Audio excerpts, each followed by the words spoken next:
भगवान नारायण शेष नाग पर लेटे हुए थे। उनके नाभि से कमल निकला और कमल जैसे ही नाभि से निकला तो उसी नाभि से कमल के अंदर एक ब्रह्मा जी का भी प्रागट्य हुआ वहीं पर।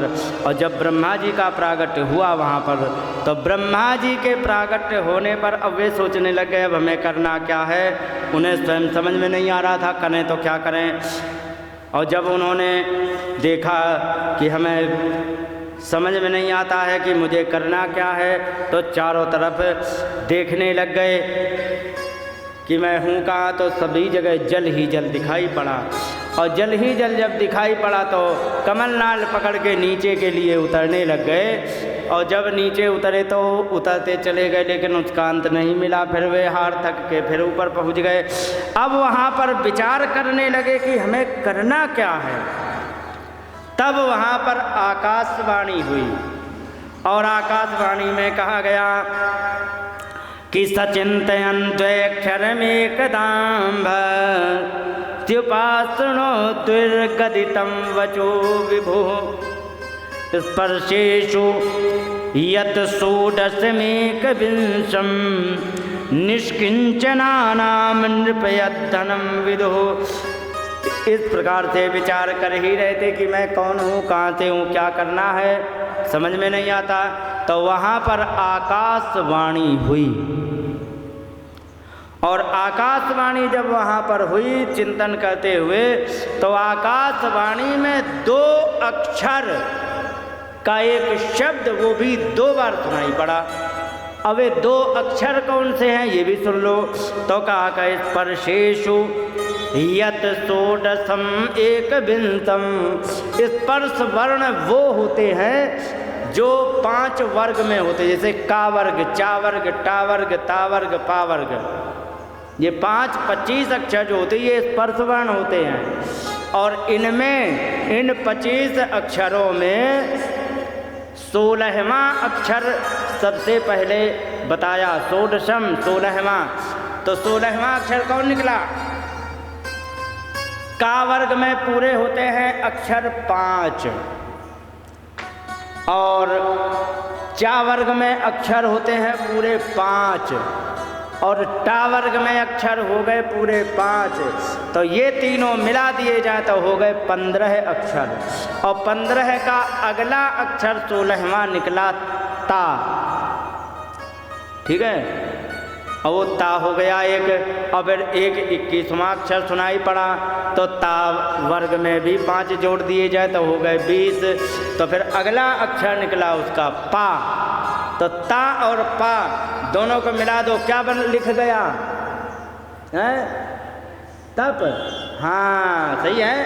और इसको तुम 2 बार लिख दो इसी शब्द को तो लिख जाएगा तप तप, लिख जाएगा कि नहीं। और जब ये 2 बार तुम लिखोगे ना तब फिर अब ये एक वाक्य बन गया, समझ गए? एक वाक्य बन गया। कैसा वाक्य? लोट लकार मध्यम पुरुष एक वचन का। जैसे कि कहा गया सत्यम वद। सत्यम वद माने सत्य बोलो, धर्मम चर धर्म का आचरण करो, देवो भव तुम देवता बन जाओ, आयुष्मान भव दीर्घ जीवी हो जाओ।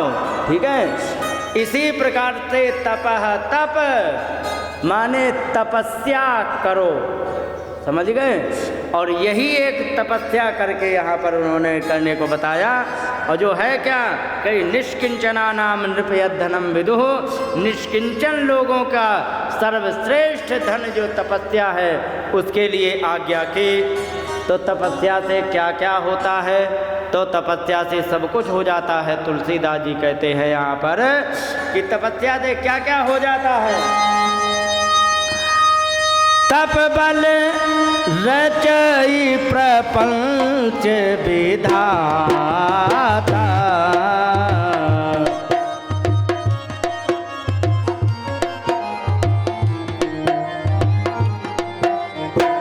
तप बल विष्णु सकल जग त्राता। तप बल विष्णु सकल जग त्राण। तप बल शंभु करहि संहारा, तप बल शंभु करहि संहारा, तप बल शेष धरहि महिधारा, तप बल शेष धरहि मही, तप आधार सब सृष्टि भवानी।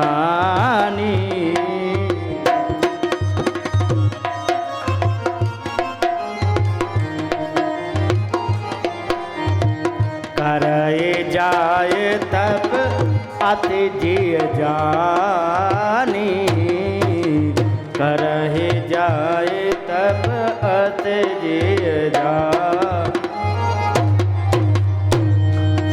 यहाँ पर इस प्रकार से बहुत बढ़िया सी तपस्या की, तपस्या करते हुए भगवान ने उनको दर्शन दिया, तपस्या करने प्रारंभ कर दिया और तपस्या करते करते वहाँ पर दर्शन दिया भगवान ने।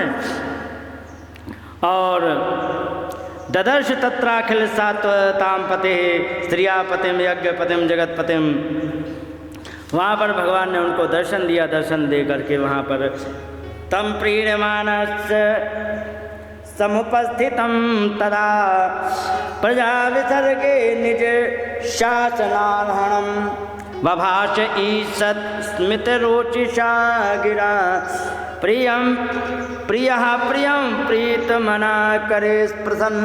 थोड़ा सा मुस्कुरा करके उनको प्रसन्न करने के लिए, क्योंकि अपने ही आसन पर बैठे हुए ब्रह्मा जी थे, उनको दर्शन दिया भगवान ने। दर्शन दे करके बभास ईषद स्मिता, थोड़ा सा मुस्कुराते हुए बोले भगवान, और बड़े ही प्रेम से वहाँ पर ब्रह्मा जी बोले। और ब्रह्मा जी के हाथ ले करके भगवान ने वहाँ पर प्रिया प्रियम प्रीत मना करे प्रसन्न, और ब्रह्मा जी ने और भगवान ने वहाँ पर आज हाथ मिलाया।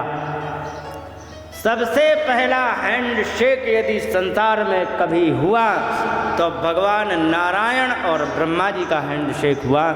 उन्होंने हाथ मिलाया, हाथ मिला करके भगवान बड़े प्रसन्न हुए। भगवान से ने पूछा कि ये बताइए तुम्हें क्या चाहिए है।